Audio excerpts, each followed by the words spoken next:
चाहे पशु शरीर में हो, चाहे पक्षियों में, चाहे कीड़े मकोड़ों में।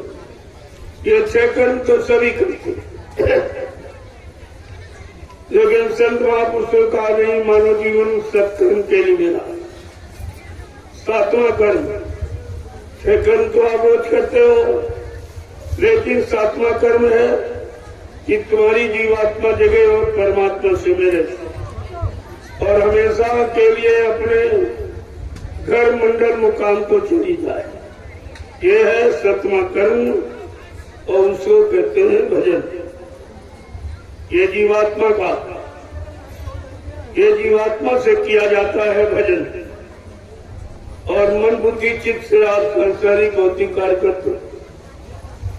अगर ये बात जानकारी आपको मिल जाए तो घर गृहस्थी परिवार में भी आप अपनी जीवात्मा को जगा सकते। उसके लिए आपकी कोई तैयारी आपको नहीं करनी। वो सब बना बनाया मसाला आपको तैयार करके दिया गया। न आपको ईट पत्थर का मंदिर बनाना है, ये बना बनाया मनुष्य मंदिर आपको दिया। कोई मूर्ति नहीं खरीदनी है, जीवात्मा परमात्मा की सच्ची मूर्ति है, वो भी आपके अंदर है। और ये मूर्तियां तो जड़ है, लेकिन वो चेतन है। उसी मूर्ति के कारण आपका ये जड़ शरीर कार्य करता, चलता फिरता, उठता बैठता, खाता पीता, कमाता। अगर वो चेतन ऊर्जा शक्ति ताकत जो परमात्मा की जीवात्मा अगर वो निकल जाए तो 1 सेकंड में शरीर आपका मुर्दा होता है। फिर आप शरीर से कोई कार्य नहीं कर, जो सामान इकट्ठा किया उसका आप प्रयोग भी नहीं कर सकते। वो तो शरीर इसलिए प्रयोग करेगा जब इसमें चेतन परमात्मा की ऊर्जा शक्ति ताकत जीवात्मा विद्यमान रहेगी। लेकिन आपने ऐसी चेतन शक्ति के बारे में कुछ नहीं किया, क्योंकि किसी ने आपको बताया नहीं ये जीवात्मा क्या है। ये शरीर आपका किससे चलता। आप सोचते थे रोटी सब्जी दाल खाएंगे तो चलेगा। अरे जब जीवात्मा निकल जाती है फिर क्यों नहीं चलता। इसमें रोटी सब्जी डालो ये खड़ा होगा। ये कोई सामान का प्रयोग नहीं कर सकता। प्रयोग जब करेगा जब तक परमात्मा की चेतन ऊर्जा शक्ति ताकत जीवात्मा मौजूद रहे। संत महापुरुषों ने उसी जीवात्मा का राज आपके यहाँ खोला जो किसी ने नहीं। हम पड़ोस वाली भाभी जी का घर पर इंतजार ना कर रहे हैं, इंतजार तो हम कर रहे हैं सिटी मॉल ऐप से हमारे घर के राशन की होम डिलीवरी जो किसी ने नहीं।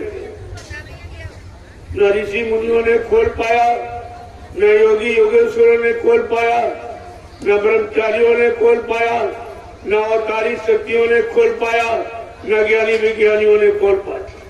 ये राज जीवात्मा परमात्मा का किसी के द्वारा नहीं खोला।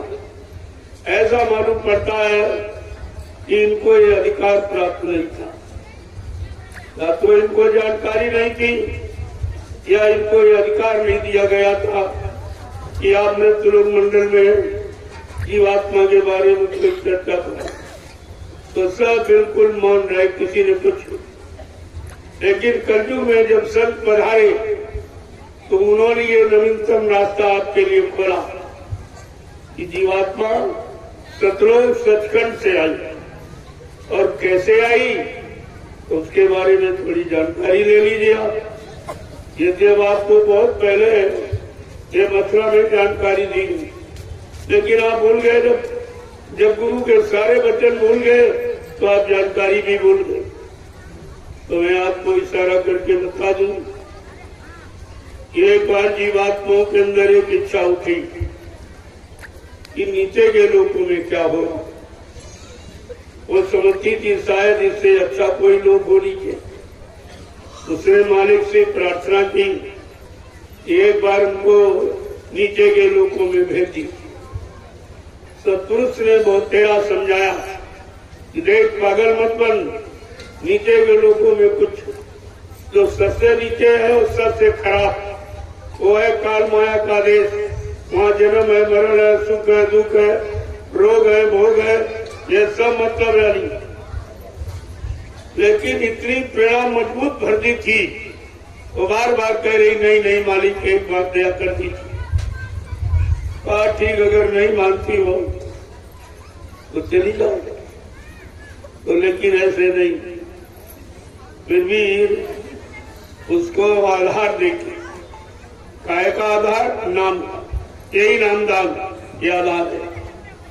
इसी को नाम डोर शब्द डोर कहते, यही नाम डोर शब्द डोर पकड़ाकर सारी सुप्ते रूहों जीवात्माओं को सतलोक से सत्पुरुष ने नीचे के लोकों में उतारा। जब हमारी आपकी जीवात्मा को सतलोक के नीचे उतारा गया तो सतलोक के नीचे कारण लोक जो पांच तत्वों का शब्द स्पर्श रूप रसगंध, ये पांच तत्वों का कपड़ा जीवात्मा को नंगा देखकर ये पांच तत्वों का कपड़ा पहना दिया। क्योंकि सतलोक में तो कपड़े की जरूरत नहीं, वहां सब जीवात्मा खचाखच भरी, वहां कुछ नहीं।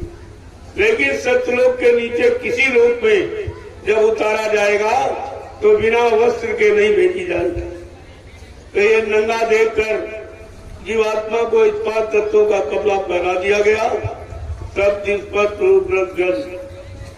इसके बाद सत्पुरुष ने हमारी आपकी जीवात्माओं को जब कारण लोक के नीचे उतारा तो कारण लोक के नीचे है सूक्ष्म लोक जो 9 तत्वों का शब्द स्पर्श रूप रसगंध, चतुष्टंताकरण मन बुद्धि चित्त और अहंकार, ये 9 तत्वों का कपड़ा पहना दिया। जब सत्पुरुष ने हमारी आपकी जीवात्मा को सूक्ष्म लोक के नीचे उतारा, सूक्ष्म लोक के नीचे है लिंग लोक, इसी को देवलोक कहते हैं। ये है 17 तत्वों का 10 इंद्रियां, चतुष्टंताकरण, सतोगुण तमोगुण रजोगुण, ये 17 तत्वों का कपड़ा पहना दिया। जब लिंग लोक के नीचे हमारी आपकी जीवात्मा को सत्पुरुष ने उतारा तो लिंग लोक के नीचे ये मृत्यु लोक है जहाँ हम आप बैठे। ये है 5 तत्वों का जल पृथ्वी अग्नि वायु आकाश, ये 5 तत्वों का कपड़ा पहना दिया गया। अब इस जीवात्मा पर कितने खोल, कितने कवर हो गए? 4, कारण, सूक्ष्म, लिंग और स्थूल। जो इन चारों कपड़ों को उतारना जानता और जीवात्माओं को पाक साफ निर्मल करके अलग खड़ा करेगा वो नामदान दे। ये नामदान सब नहीं दे सकते। तुम्हें ये मालूम ही नहीं कि नामदान देता कौन, नामदान सुनाता कौन। तुम सुनाने वाले को कहते देने लगा, देने लगा, बड़ी जोर से अल्लाह बचा, नामदान हो रहा, नामदान। हमने बड़ी कौन सा नामदान दे रहा? जो बाबा जी ने 5 नाम दिए हैं, क्या इसके अलावा कोई 6वां 7वां 8वां नाम बता रहा जो तुम गैरो नामदान दे रहा? वो तो पहले 5 नामों को सुनाता था और आज भी सुनाता। वो देता नहीं, सुनाता। सुनाने वाले कुछ दे नहीं सकते। जैसे हम आपको सुनाएं कि रसगुल्ला मीठा होता, मुलायम होता, लाल होता, क्या सुनकर संतुष्ट हो जाओगे?